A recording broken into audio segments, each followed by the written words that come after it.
like any week, you have to. It has to come on Monday. You got to look at that film from the Campbell game, put it to rest at the end of that point, and then come back and get a good week of practice. And we did that.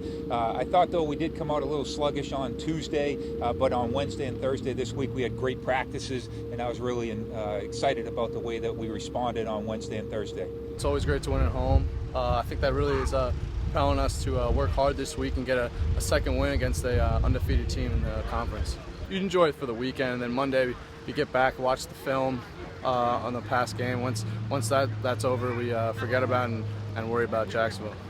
They're the number one scoring offense in the PFL. They're the number one scoring defense in the PFL. So they're a complete football team, and they have athletes that run around. Anytime you play a Jacksonville team, they're some of the best athletes that you'll see. The speed that they have is just tremendous. So you can't let them get out in space and get going. If you do, it's going to be a long day for us. Offensively, we need to be able to control that box against them and then win our matchups on the outside, because they play a lot of man coverage and more man than we see throughout the course of the year.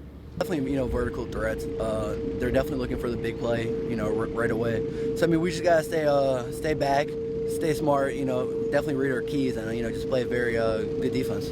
Yeah, like you said, they're fast, but we just need to contain them defensively, and offensively, we need to put up points. I think any week as we go into it, we feel that we match up well with the teams if we play well. But it's about us and the game that we play and executing our assignments. And that's true almost any week that you go into it, but especially true this week when you face great athletes that can hurt you and if you make a mistake and leave somebody open and get out in space. I think we're really confident. We got nothing to lose. We just got to come out and play our hardest.